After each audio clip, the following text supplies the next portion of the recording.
You are asleep in a tent. It is 3 in the morning. The forest around you is dark and completely indifferent to your existence. And something is out there. You can't hear it. You can't smell it. Your brain is cycling through REM sleep, doing whatever brains do at 3 in the morning, probably replaying something embarrassing you said at a party in 2014 to someone you'll never see again, in vivid, high-definition detail. You are, by every biological measure, helpless. You cannot run. You cannot fight. You weigh, on average, about 70 kilograms of slow, soft, completely stationary protein. A bear walks past your tent, sniffs the air, pauses, looks in your direction, and keeps walking. Why? That's the question. Not, how do we survive in the wild? Or, what gear should I buy? Just, why? Why does the apex predator look at the most vulnerable version of a human being and decide, consistently, reliably, across thousands of documented encounters, nope, not worth it? The answer is not what you think, and there's one specific condition that completely breaks it. We'll get to that. First, let's establish something important. Predators are not sentimental. A lion does not look at a sleeping person and feel compassion. A bear is not being polite. These are animals that will, without hesitation, kill and eat things much larger and more dangerous than a sleeping human. They've taken down Cape buffalo. They've killed adult hippopotamuses. The idea that they're avoiding you out of kindness is, to put it scientifically, completely wrong. So something else is happening. The first layer is chemistry. Your body, when it sleeps, smells different. Not a little different, significantly different. Cortisol drops. Adrenaline drops. Your sweat compounds change. Your breath slows to about 12 to 16 times per minute, down from the 20 to 30 you hit when you're stressed or moving fast.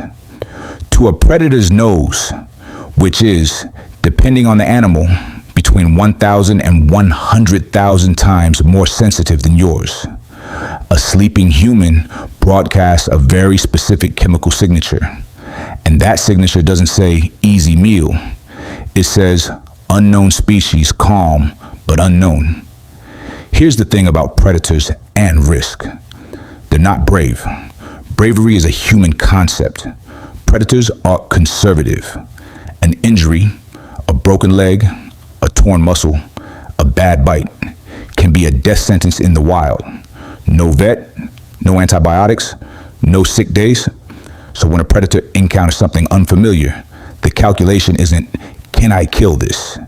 It's, what happens if this goes wrong? A sleeping human is deeply unfamiliar. You're not prey-shaped. You're not behaving like prey. You're not running, which is, and I want you to really sit with this, extremely confusing to an animal that evolved over millions of years specifically to chase things that run.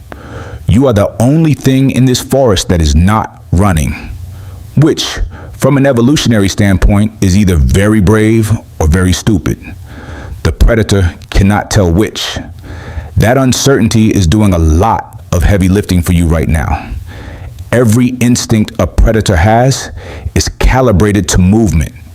The rustle in the grass, the flash of a deer bounding away, the panicked sprint of a small mammal. That's the trigger. That's the signal that says food, go. A sleeping human provides none of that. You're just lying there, motionless, making strange, slow breathing sounds, smelling like cortisol and tent fabric and whatever you had for dinner.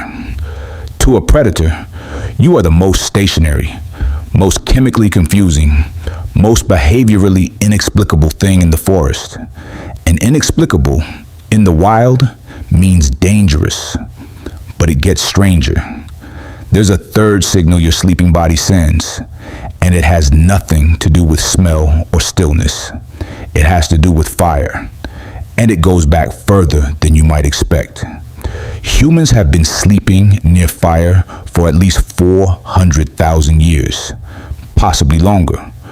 For 400,000 years, approaching a sleeping human meant approaching fire. The predators that tried it, the ones that got too close, that misjudged the risk, that thought the soft breathing thing by the flames was worth it, those predators frequently did not survive to pass on their genes. The ones that survived were the ones that gave fire a wide berth. You are looking right now at the descendants of every predator that ever decided fire was not worth the trouble. 400,000 years of that selection pressure doesn't disappear.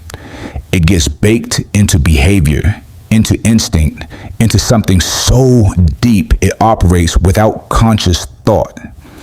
Your campfire is not just warmth.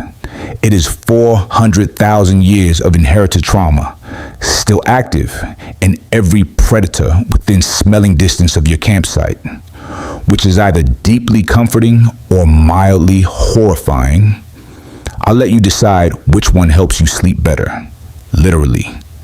There's one more layer, and this one is about you specifically, or rather, about the version of you that existed for most of human history. For the vast majority of our existence as a species, humans did not sleep alone. We slept in groups, small ones usually, 10 to 30 people, but groups, always groups. The smell of a human group, even asleep, even at 3 in the morning, reads to a predator's nose as something very specific. Social animal, coordinated, has backup, wakes up together. A lone sleeping human smells different, not just in the obvious literal sense, though yes, the chemical signature of one person is different from 10, but in a deeper behavioral sense. Lone animals in nature are almost always sick, injured, or lost. They're the targets, the stragglers, the ones the predator has learned to look for. A group of sleeping humans, even unconscious, even completely unaware, broadcast a social signal that most predators have learned over generations to treat with caution. You never know what a social animal will do when one of its members is threatened. Humans, in particular, have a long and well-documented history of extremely disproportionate responses to threats. We invented the flamethrower because of mosquitoes. Metaphorically, but still. So the predator looks at the tent, does the math, keeps walking. Now, the one condition that breaks all of this, remember I mentioned it at the start, there's a specific scenario where the invisible armor fails, where the chemistry changes, the behavioral signals shift, and suddenly a sleeping human starts to look like something a predator would actually consider. It's not one thing. It's a combination. Sleep alone. Remove the fire, add a strong food smell, blood, raw meat, fish, or add the chemical signature of injury, the specific compounds your body releases when you're wounded. Or pick a location where predators have already lost their learned wariness of humans. Deep wilderness, far from any human settlement, where the animals have had no reason to learn that humans are risky. Stack 2 or 3 of those conditions together, and the math changes. The Tsavo man-eaters. 2 lions in Kenya in 1898 that killed somewhere between 35 and 135 railway workers over 9 months. 35 to 135. That's a wide range. The British colonial records were, let's say, inconsistently kept. These lions were operating in territory where humans were relatively new. The workers were sometimes sleeping without fire, and the construction site provided a constant supply of injury scent and food smell. The invisible armor had gaps. The lions found them. The Champawat tiger, A Bengal tigress responsible for over 400 deaths in Nepal and India in the early 1900s had a broken tooth. She couldn't hunt her normal prey. She needed something she could kill without a perfect bite. The usual risk calculation was off. The desperation changed the math.